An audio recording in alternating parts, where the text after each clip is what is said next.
اس کے صبر کی میں تحریر پڑھوں، صحرا میں اس کے صبر کی میں تحریر پڑھوں، دریا کی موج پیاس ہے تو پانی حسین ہے، دریا کی موج پیاس ہے تو پانی حسین ہے، سیرت ہے علی کی تو صورت ہے فاطمہ کی، صورت ہے فاطمہ کی تو سیرت ہے علی کی، دنیا میں انقلاب دنیا میں مصطفیٰ کی نشانی حسین ہے،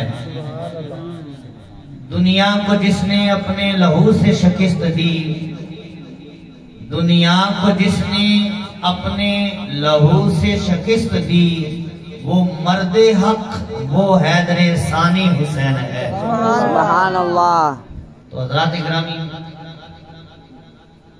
اور واجب القدر معزز سامعین، بزرگوں اور دوستوں، علماء کرام حضرات جلوہ گر ہیں اور آج کی محفل کی زینت صاحبزادہ پیر سید محمد محبوب عالم شاہ بخاری دامت ذلہ، آپ تشریف فرمائیں بزرگوں کی دعاؤں سے، اور یہ آستانہ بھی ہے، روحانی فیض کا مرکز بھی ہے اور ایک مدرسہ بھی ہے، یہاں حفظ کی کلاس بھی ہے اور درس نظامی کی بھی کلاس ہے، الحمدللہ جاری ہے۔ اور گرمیوں کی چھٹیوں میں جو دورہ تجوید و قرات کروایا جاتا ہے، بحمدللہ گرمیوں کی چھٹیوں میں یہ جو گزشتہ دن گزرے، اس میں 40 دن کا دورہ جو ہے تجوید کا بھی ہوا، اور آخر میں رزلٹ بھی جو ہے وہ عرض کیا جائے گا۔ اور اس دورے کے جو اس دفعہ سب سے ہونہار طالب علم ہیں وہ ہیں حاجی ایوب علی صاحب، دورہ تجوید و قرات مکمل پڑا ہے، اور میں بتا ہی دیتا ہوں دوسری پوزیشن بھی حاصل کی ہے، دوسری ہے نا، تیسری، چلو تیسری دوسری ہے، ساڑھے لو دوسری ہے جی، ادھر تیسری، تسی لائے نمبر، ہاں جی نمبر تو اڈے لائے لگتا ہے۔ تو الحمدللہ یعنی دین کہ طلباء یہاں پڑھتے ہیں، اور اللہ رسول کا فضل و کرم ہے کہ اللہ تعالیٰ نے آستانوں پر اگر یہ کام ہو تو بڑی خوشی والی بات ہے۔ تو حضرات اکرامی، مجھ سے قبل علامہ صاحب کا آپ نے بڑا دل نشین خطاب سماعت کیا ہے، میں تو اتنا زور بھی نہیں لگا سکتا اور اتنی طرز بھی نہیں ہے، تو سادی سادی باتیں کرنی ہے اور بات سے 20-25 منٹ سے پہلے آپ کی جان چھوڑ دینی ہے، کیونکہ وقت اب اس بات کی اجازت نہیں دیتا، اور پھر علامہ صاحب کے بعد خطاب کرنا یہ تو ویسے بھی مجھے مناسب نہیں لگ رہا۔ تو حضرات اکرامی، اللہ تبارک و تعالیٰ نے ارشاد فرمایا، یہ سورہ عنکبوت کی پہلی آیات ہیں، اللہ تعالیٰ نے ارشاد فرمایا، میں مفہوم عرض کرتا ہوں، فرمایا کہ کیا لوگ اس بات میں ہیں، اس گمان میں ہیں کہ ان یقولوا آمنا، کہ وہ یہ کہیں کہ ہم ایمان لائے، وہ اپنے آپ کو مومن کہیں، وَهُمْ لَا يُفْتَنُونَ، اور وہ آزمائے نہیں جائیں گے، فرمایا ایسے نہیں ہے، جس نے کلمہ پڑھا ہے اس کا امتحان بھی ہوگا۔ سبحان اللہ۔ سبحان اللہ کو سوکھا جلہ پڑھا، سبحان اللہ۔ جس نے کلمہ پڑھا ہے اس کا امتحان بھی ہوگا۔ یہ دنیا جو ہے نا، یہ امتحان گاہ ہے، یہاں امتحان ہوتا ہے، نماز پڑھنا بھی امتحان ہے،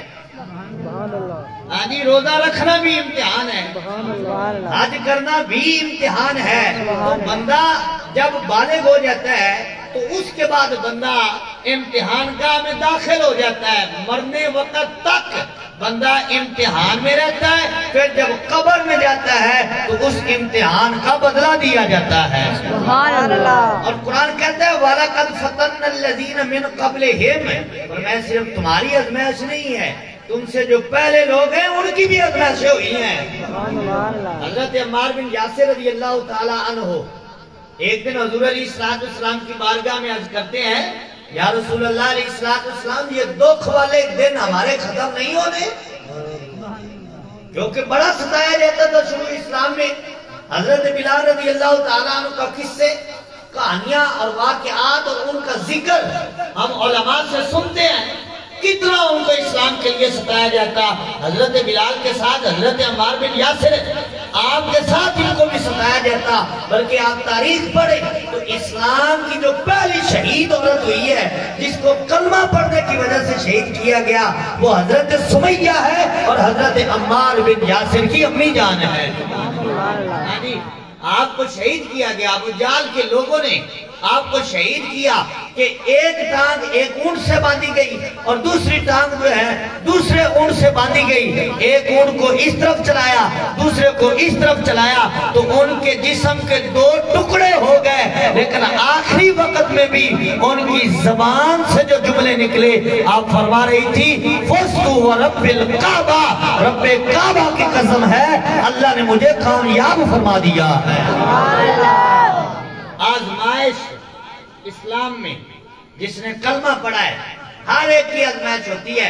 تو حضرت عمار بن یاسر رضی اللہ تعالیٰ عنہ نے عرض کی، یا رسول اللہ علیہ السلام، ماں باپ قربان، یہ ہمارے دکھ کے دن، یہ ہماری آزمائش کے دن ختم نہیں ہونے والے۔ تو سرکار علیہ السلام نے کیسی تربیت کی، یہ حضور کے مرید ہیں، جو مرید کی اتنی تربیت کر رہے ہیں، اس نبی نے اپنے حسین کی تربیت کیسے کی ہوگی؟ ہاں جی، حضرت عمار بن یاسر نے عرض کی تو سرکار علیہ السلام نے فرمایا، عمار کیا تم یہ سمجھتے ہو کہ صرف تمہاری آزمائش ہوئی ہے؟ سرکار نے فرمایا تم سے پہلے لوگوں کی بھی آزمائش ہوئی۔ سرکار نے فرمایا اس طرح ہوتا کہ جو کلمہ پڑھتا، جو مسلمان ہوتا، جو مومن ہونے کا اعلان کرتا، لوگ اتنا ستاتے کہ اس کو مٹی میں جو ہے گڑھا کھود کر سینے تک جو ہے اس کو اس میں ڈال کر، مٹی ڈال کر جو ہے اس کو اس طرح جو اذیت دی جاتی اور پھر اس کو تکلیف دی جاتی۔ فرمایا کچھ کو ایسے بھی ستایا گیا کہ ان کے جسم میں جو ہے لوہے کی کنگھی مار کر جو ہے جسم کو چھلنے کر دیا جاتا، لیکن وہ ڈولے نہیں ہیں، رب پر بھی ایمان لائے ہیں اور رب کے نبی پر بھی ایمان لے کر آئے ہیں۔ آزمائش ہے ہمیشہ۔ اور ایک جگہ اللہ تعالیٰ نے ارشاد فرمایا ام حسبتم ان تدخلوا الجنہ، فرمایا تم اس گمان میں ہو کہ تم داخل جنت میں ہو جاؤ اور تمہاری آزمائش نہیں ہوگی؟ فرمایا نہیں، پہلے آزمائش ہوگی پھر اللہ جنت عطا فرمائے گا۔ پہلے آزمائش ہے پھر جنت ہے، پہلے آزمائش ہے پھر جنت ہے۔ اور دوسری جگہ اللہ تعالیٰ نے قرآن پاک میں ارشاد فرمایا ان اللہ اشتری من المؤمنین انفسهم واموالهم بان لهم الجنہ، فرمایا اللہ نے مومنین کی جانیں بھی خریدی، اللہ نے مومنین کے مال بھی خرید لیے، اور بدلے میں کیا دیا؟ فرمایا بدلے میں اللہ تعالیٰ نے جنت عطا فرمائی ہے۔ قرآن سن کے سبحان اللہ کہو ذرا۔ آنی ویسے مجھے نا شعر یاد ہی بڑے تھوڑے ہوتے ہیں، قرآن یا حدیث سے زیادہ یاد ہوتی ہیں۔ میں کوشش بھی کرتا ہوں ویسے کہ یاد نہیں ہوتے، یہ دو شعر یاد کیے بڑے مشکل سے کیے جو بڑے۔ ہاں جی، تو قرآن پاک میں اللہ تعالیٰ نے ارشاد فرمایا ان اللہ اشتری من المؤمنین، اللہ نے مومنین سے بیع کی ہے، خریداری کی ہے۔ کیا خریدا؟ ان کی جان بھی خرید لی، ان کا مال بھی خرید لیا، اور اللہ نے بدلے میں کیا رکھا؟ فرمایا بدلے میں جنت عطا فرمائی ہے۔ اچھا، جس کی بیع ہو جائے اچھی، آپ کاروبار کرتے ہیں، آپ مکان بنائیں اور ارادہ ہو کہ میں نے اس کو فروخت کرنا ہے، آپ کے اس پر 10 لاکھ روپے لگے، میں مثال سمجھانے کے لیے عرض کر رہا ہوں، اور جب فروخت کیا تو وہ 20 لاکھ کا جو ہے آپ نے اس کو بیچا۔ اب بتائیں جس نے 10 لاکھ کا مکان بنا کر 20 لاکھ کا بیچ لیا، وہ خوش ہوگا ماتم کرے گا؟ خوش ہوگا نا۔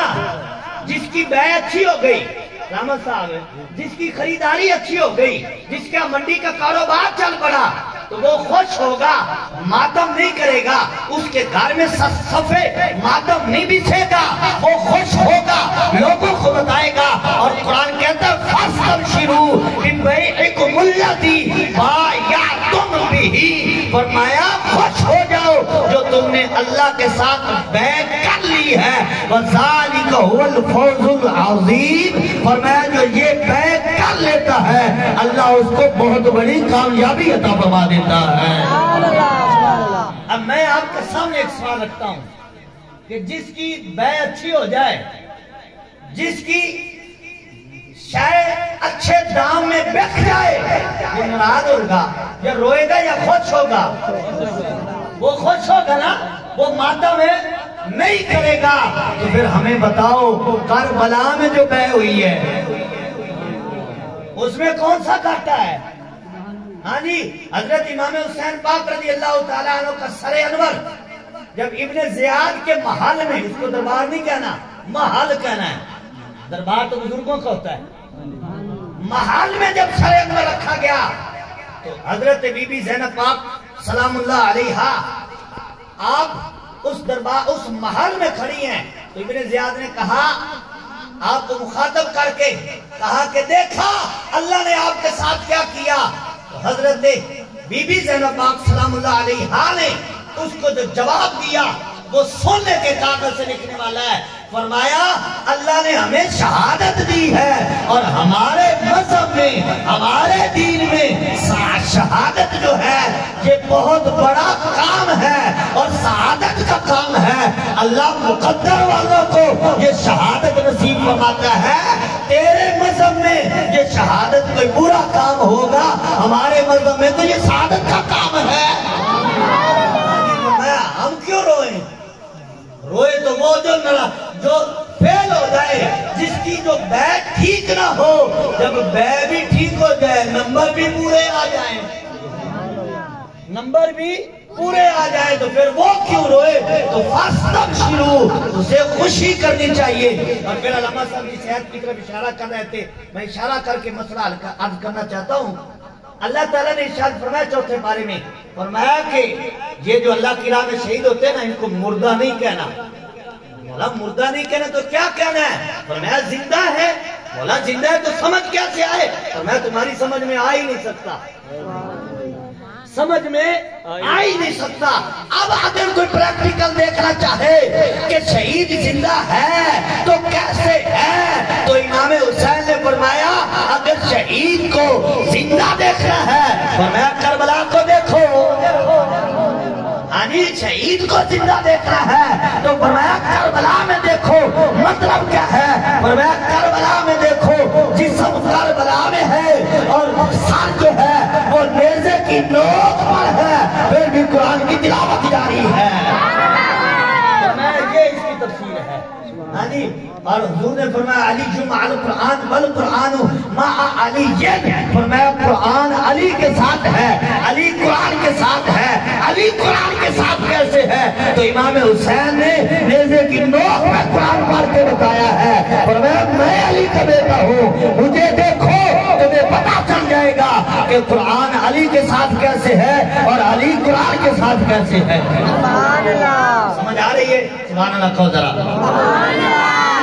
تو فرمایا کہ جو اللہ کے راہ میں قربان ہو جائیں، شہید ہو جائیں، نہ مردہ کہنا ہے نہ مردہ قربان کرنا ہے۔ سبحان اللہ، مولا کہنا بھی نہیں ہے، قربان بھی نہیں کرنا، پھر وہ ہے کہاں؟ وہ ہے کہاں؟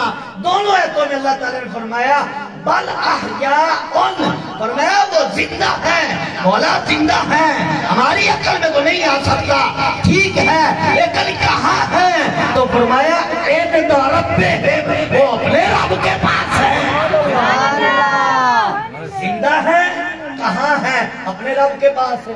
سبحان اللہ، ایک اور مسئلہ حل کر لئیے، سبحان اللہ کہو ذرا۔ کہاں ہے؟ رب کے پاس ہے، تو رب کہاں ہے؟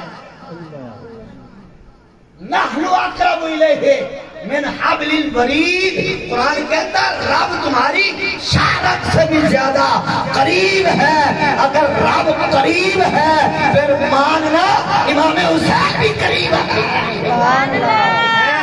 حسین بھی قریب ہے، کیونکہ جو شہید ہو جائے وہ رب کے پاس ہے۔ مولا تیرے پاس ہے تو کیا کرتے ہیں؟ فرمایا یرزقون، انہیں رزق دیا جاتا ہے، رزق دیا جاتا ہے۔ تو پھر کیا کرتے ہیں؟ فرمایا وَمِمَّا رَزَقْنَاهُمْ يُنْفِقُونَ، فرمایا جن کو ہم رزق دیتے ہیں وہ رکھتے نہیں ہیں، میری راہ میں اور خیرات اور تقسیم کر دیتے ہیں۔ تو پھر ماننا پڑے گا امام حسین آج بھی اپنے ماننے والوں کو جو ہے وہ عطا فرما رہے ہیں، وَمِمَّا رَزَقْنَاهُمْ يُنْفِقُونَ۔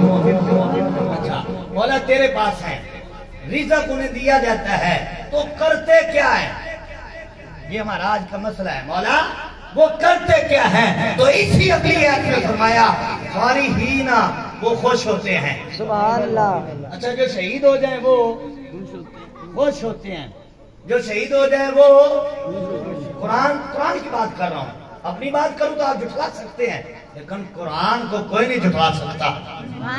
قرآن کہتا ہے فارحین بما آتاہم اللہ من فضلہ، فرمایا اللہ نے جو ان کو شہادت دی، اللہ نے جو رزق دیا، اللہ نے جو فضل کیا، وہ کیا کرتے ہیں؟ اس پر خوشی کر رہے ہیں۔ جو شہید ہو کر رب کی بارگاہ میں جا کر خوش ہو رہے ہیں، تو ہم ان کی شہادت پہ ماتم کیوں کریں؟ کوئی مسئلہ سمجھ آیا ہے؟ تھوڑا جا ڈونگا مسئلہ جی پر میں سمجھایا تو آسانی نہ رہی ہے، ہاں جی آسان کر کے عرض کیتا ہے، فرمایا جو شہید ہو جاتے ہیں فارحین، وہ خوشی کر رہے ہیں، وہ خوشی کر رہے ہیں، تو پھر ہمیں ماتم کرنے کی کیا ضرورت ہے؟ ہمیں ناراض ہونے کی کیا ضرورت ہے؟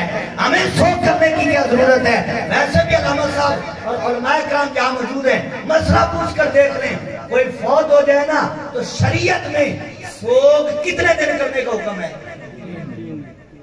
بولے ہیں پوچھنے سے بغیر ہی بولے 3 دن۔ امام حسین کی شہادت کو کتنے سال ہو گئے ہیں؟ 14 صدیاں گزر گئی ہیں، سوگ کے دن جو ہے نا وہ 3 دن کے ہوتے ہیں، لیکن یاد کرنا وہ ساری زندگی کرو۔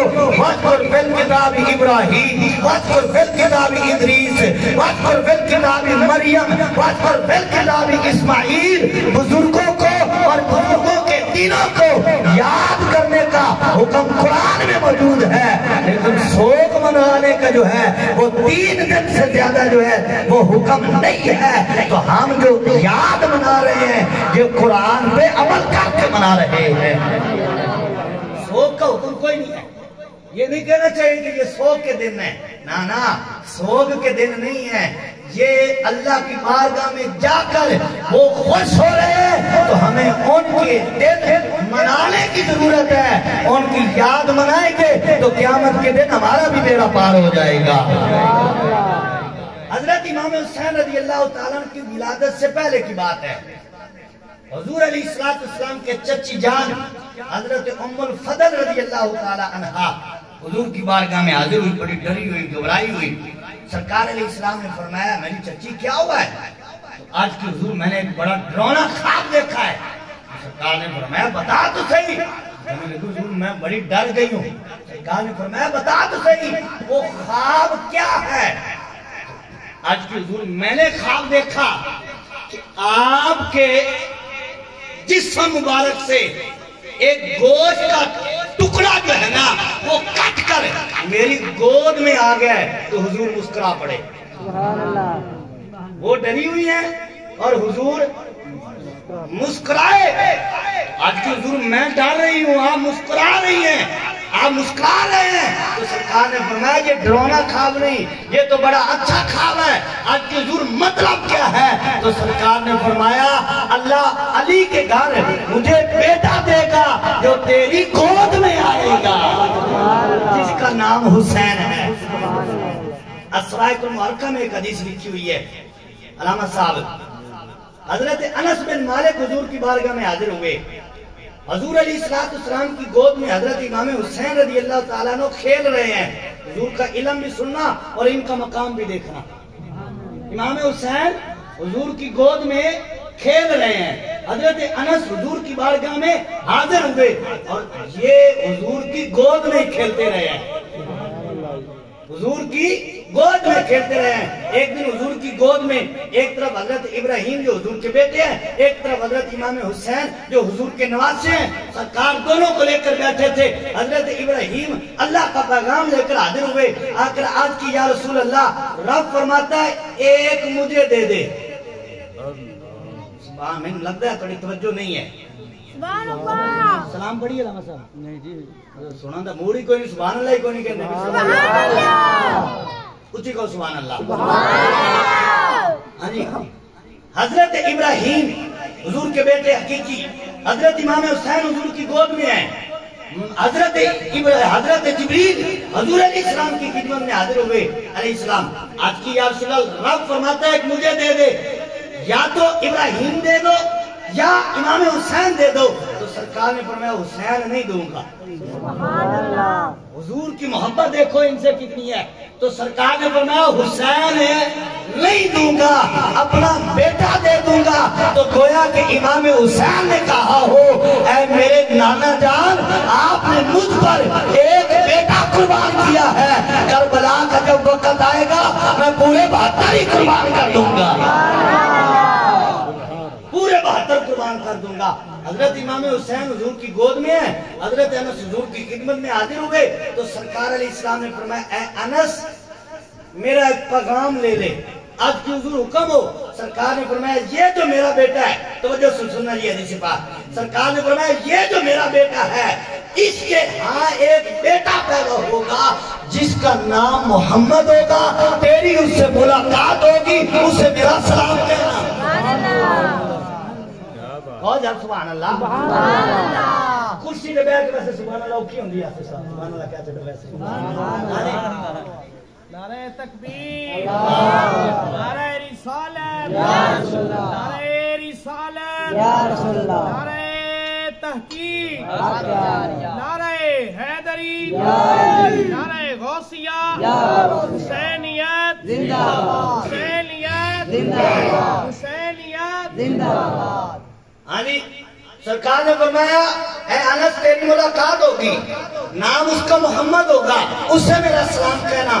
اب اس میں خبریں دیکھیں کتنی ہیں. حضور نے یہ بھی بتایا کہ اس کی شادی ہوگی, میرے اس بیٹے کی شادی ہوگی, اس کی اولاد ہوگی, پھر اس کی اولاد ہوگی. یہ ساری خبریں غیب کی ہیں. اور فرمایا اس کا نام محمد ہوگا. ابھی پیدا نہیں ہوئے, حضور نے خبر بھی دی ہے, نام بھی بتایا ہے. فرمایا نام محمد ہوگا. حضرت امام باقر کا نام سنا ہے؟ کہیے ذرا سبحان اللہ. سنا ہے؟ حضرت امام باقر کا نام محمد ہے, محمد الباقر. باقر آپ کا لقب ہے, نام آپ کا محمد ہے. حضرت امام حسین کے ہاں بیٹے پیدا ہوئے, حضرت امام زین العابدین, حضرت امام زین العابدین سے پیدا ہوئے حضرت امام محمد جن کا لقب باقر ہے. حضرت انس کی ان سے ملاقات ہوئی, حضور کا سلام بھی ان کو عرض کیا. یہ ساری خبریں حضور علیہ السلام نے پہلے عطا فرمائی تھی. اور آگے بات تھوڑی سی کرتے ہیں. حضرت امام باقر کے ہاں بیٹا پیدا ہوا جس کا نام امام جعفر صادق ہے. حضرت امام جعفر آپ کا نام ہے, صادق لقب ہے. آپ کو صادق پوچھا گیا کیوں کہتے ہیں, اور میں مجھے صادق اس لیے کہتے ہیں کہ مجھے صدیق نے 2 بار جنا ہے.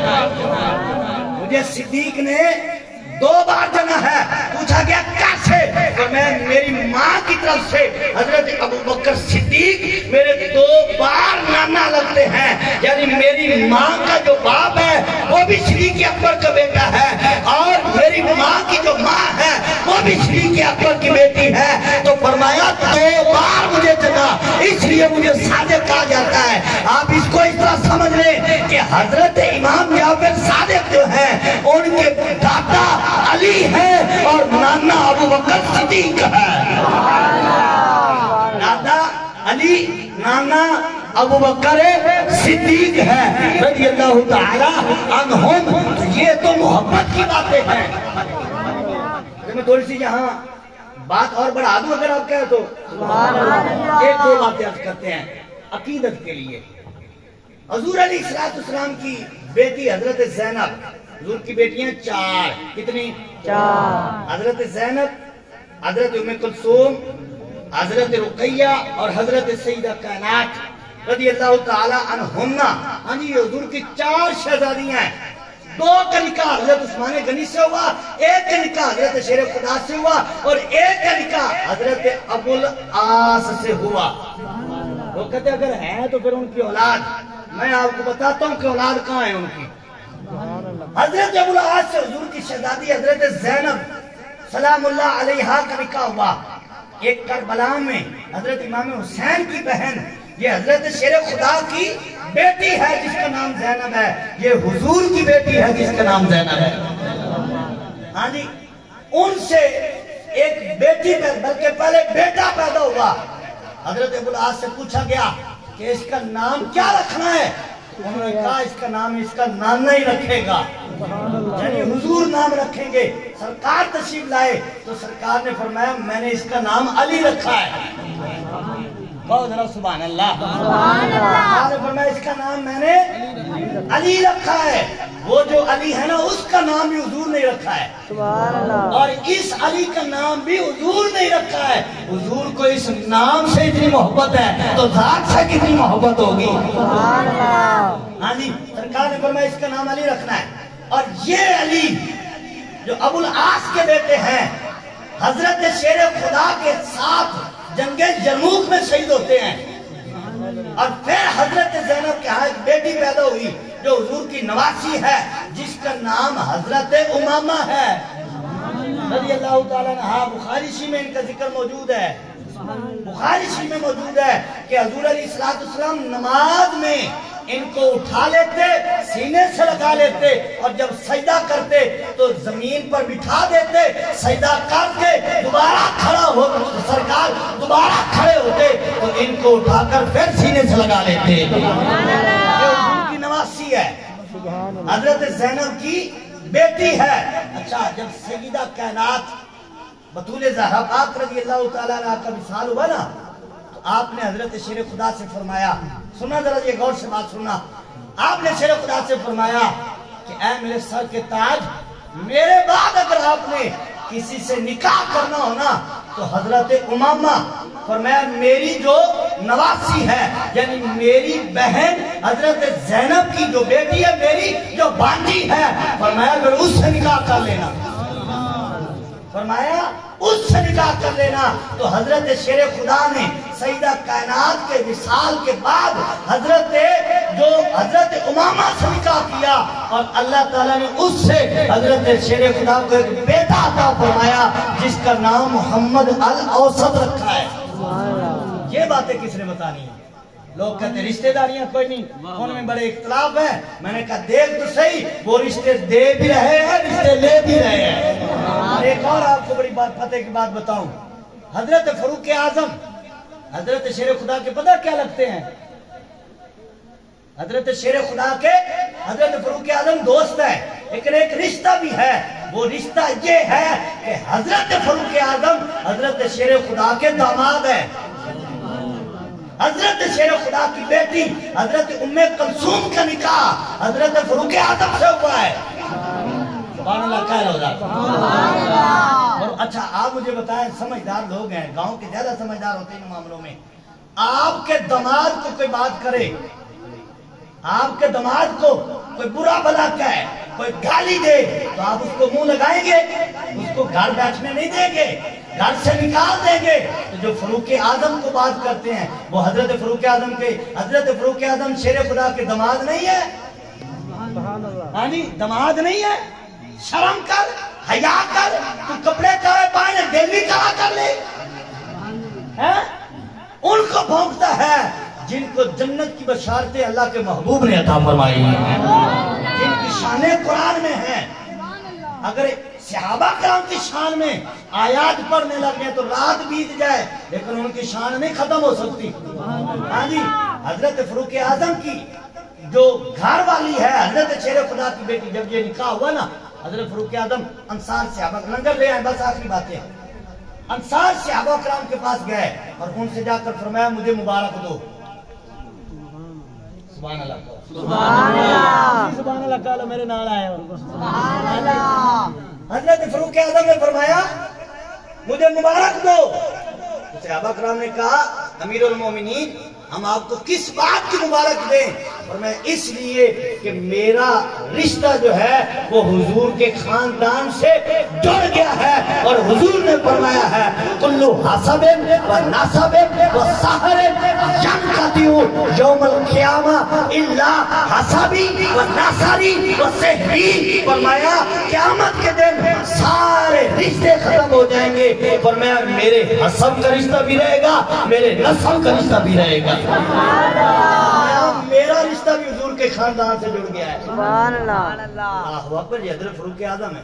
سبحان اللہ۔ اچھا، یہ نیٹ چلانے والے نوجوان نیٹ سے بڑا کچھ تلاش کر لیتے تھے، یہ ہو گیا ہے، یہ ہو گیا ہے، کبھی مرزے کو سنتے ہیں، کبھی مرزائیوں کو سنتے ہیں، ہاں جی یہ ہو گیا ہے، یہ ہو گیا ہے، نفرت پھیلاتے ہیں، اور کبھی نیٹ کھول کر محبت کی بات بھی دیکھ، نفرت تجھے نظر آتی ہے۔ حضور نے فرمایا بشروا ولا تنفروا، فرمایا نفرت نہ پھیلاؤ، محبت کی بات کیا کرو۔ دیکھ نیٹ پہ، تجھے اتنا شوق ہے، دیکھ کھول کے دیکھ کیا لکھا ہے، حضرت شیر خدا کی ازواج دیکھ، زوجہ کے نام دیکھ، حضرت شیر خدا نے پہلا نکاح حضور کی شہزادی سے کیا، ان کے وصال کے بعد جتنے نکاح کیے ان کے نام دیکھ، ان میں تجھے ایک نام نظر آئے گا، حضرت اسماء بنت امیس۔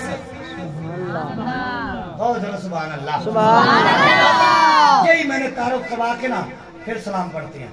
حضرت اسماء بنت امیس کون ہے، کہاں سے آئی، حضرت شیر خدا کے نکاح میں کیسے آئی؟ حضرت اسماء بنت امیس رضی اللہ تعالیٰ عنہا یہ حضرت ابو بکر صدیق کی بیوی ہیں، اور حضرت سیدہ کائنات کا جب آخری وقت آیا تو ان کی خدمت کرنے والی کا نام حضرت اسماء ہے جو صدیق اکبر کی بیوی ہے۔ خدمت کرنے والی، آپ ان کے گھر اکثر رہتی، ان کے پاؤں دباتی، ان کے سر انور کو دباتی، خدمت کرتی رہتی، تو حسن و حسین جو ہے نا ان سے مانوس ہو گئے، دل لگ گیا، دل لگ گیا حضرت اسماء سے جو حضرت صدیق اکبر کی بیوی ہے۔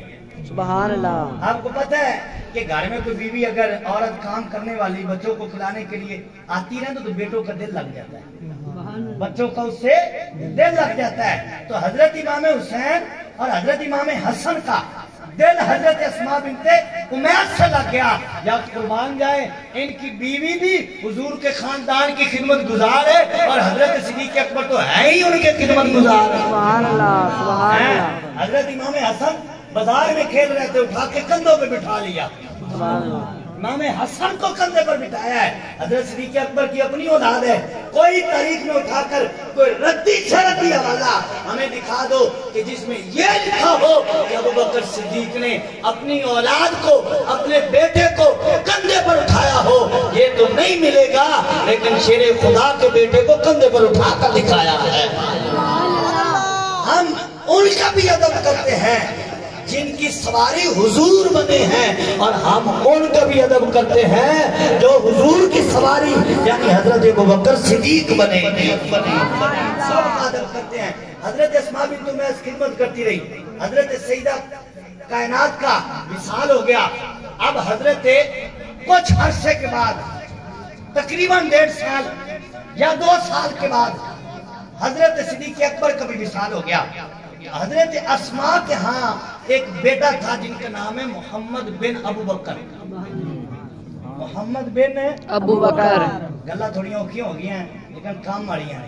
سبحان اللہ۔ محمد بن ابو بکر، یہ حضرت ابو بکر صدیق کے بیٹے، آپ کا وصال ہو گیا تو حضرت شیر خدا نے، یہ بات سننے والی ہے، حضرت شیر خدا نے پیغام نکاح کا بھیجا، عربی میں اس کو خطبہ کہتے ہیں، خطبہ بھیجا، نکاح کا پیغام بھیجا، تو حضرت اسماء بنت امیس نے عرض کی حضور یہ تو میرے لیے سعادت ہے کہ آپ کے نکاح میں آ جاؤں، لیکن میرے لیے ایک مسئلہ ہے، میرا ایک بیٹا ہے، میں اس کی بھی خدمت کرتی ہوں، اس کا بھی خیال کرنا ہوتا ہے، پھر آپ کے نکاح میں آپ کے عقد میں آ کر آپ کی خدمت نہ کر سکوں میرے لیے مناسب نہیں ہے، یہ اچھی بات نہیں ہے۔ تو حضرت شیر خدا نے پتہ کیا پیغام بھیجا؟ جس پر نکاح ہوا حضرت شیر خدا نے کہا ایسا کرو جو تیرا بیٹا ہے نا اس کو میں اپنا بیٹا بنا لیتا ہوں، میرے بیٹے حسن و حسین جو ہیں ان کو تو اپنا بیٹا بنا لے۔ پھر نکاح ہوا، پھر اللہ تعالیٰ نے حضرت اسماء بنت امیس سے حضرت شیر خدا کو 2 بیٹے عطا فرمائے۔